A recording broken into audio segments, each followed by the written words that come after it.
When you're thinking about drawing something, sometimes we get overwhelmed with how complex something is. Here are some examples of some art that another art teacher made that just using squares, triangles, and circles and changing them, you can draw these animals.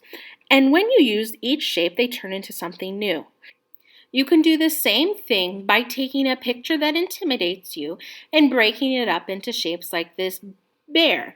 It's been broken up into rectangles, ovals, circles, and triangles. Just finding each part and what shape does it mean. Same with this horse.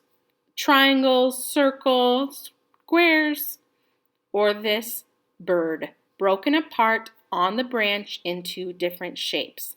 So let's try this out with this picture of a cat. I'm going to just draw on the picture with a marker, finding the basic shapes that point out and define the cat. Circles, ovals, rectangles, and these are the basic shapes.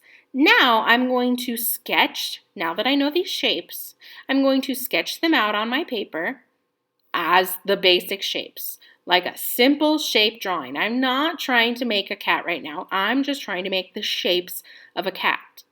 And once I've drawn the basic shapes, I can go in and start adding the details to make it look more like a cat. I can erase the shape lines that overlap, add the textures, the darks and the lights, the fur, and the parts that make it look more like a cat. But I started this cat drawing by just drawing shapes.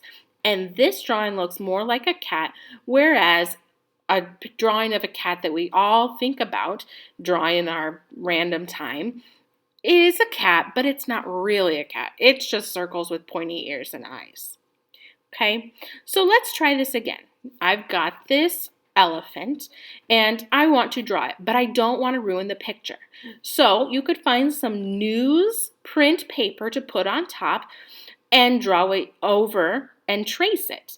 Or you could take it to the window or a light board to trace and find the shapes. So I found the shapes of this elephant, and now on my good art paper, I'm going to redraw the shapes very lightly, trying to make them in the same spots.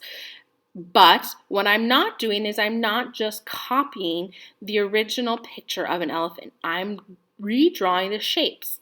And now I'm going back and erasing the overlapping lines of the shapes, and it leaves the basic big shape of the elephant.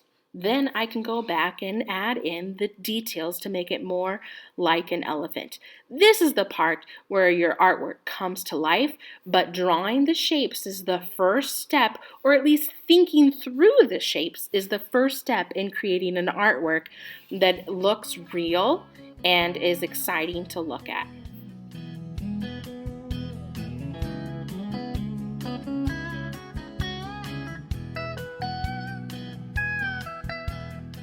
You don't have to use this method with just animals. It works for all things, like this hand. Just drew with the hand that I saw with the ovals, erased the mixed parts, and drew in the rest of the details, adding in the wrinkles and so on to create a realistic looking hand.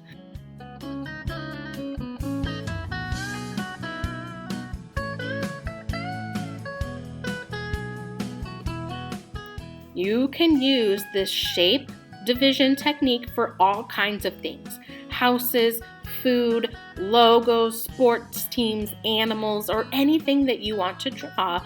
Think of a picture, find a picture, break it up into shapes. Don't draw on the picture if it's not yours, but then break it up into shapes and draw it on your own art paper.